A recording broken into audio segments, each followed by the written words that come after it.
இருக்கிறவரும் இனியவருமாகிய இயேசுவின் நாமத்தில் உங்கள் யாவருக்கும் அன்பின் வாழ்த்துக்கள். தமது கிருபைக்கு காத்திருக்கிறவர்கள் மேல் அவர் பிரியமாயிருக்கிறார். சங்கீதம் 147:11. தமக்கு பயந்து தமது கிருபைக்கு காத்திருக்கிறவர்கள் மேல் கர்த்தர் பிரியமாய் இருக்கிறார். யூத ஜனங்கள் சிறையிருப்பிலிருந்து விடுதலை பெற்று எருசலேம் நகருக்கு திரும்பின போது சத்துருக்களால் இடித்து போடப்பட்டதை கண்டு வேதனைப்பட்டார்கள். தங்களை பாதுகாக்க அவர்களிடம் பெரிய இராணுவ பலமோ குதிரைகளோ இல்லை.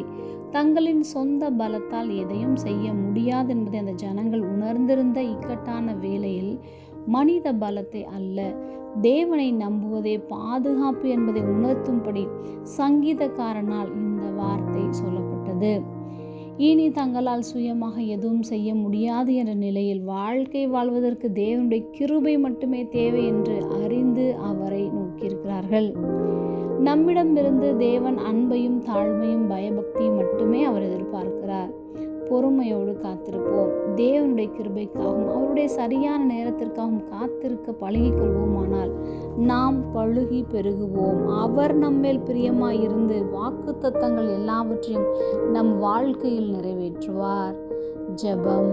அன்பின் பரம தகப்பனே, எப்பொழுதும் எங்களோடு கூட இருக்கிறவரே, உமது கிருபைக்கு காத்திருக்கிறவர்கள் மேல் நீர் பிரியம் வைத்திருக்கிறீர். அதற்காக நாங்கள் உமக்கு நன்றி செலுத்துகிறோம். இயேசுவின் நாமத்தில் பிதாவே, ஆமென்.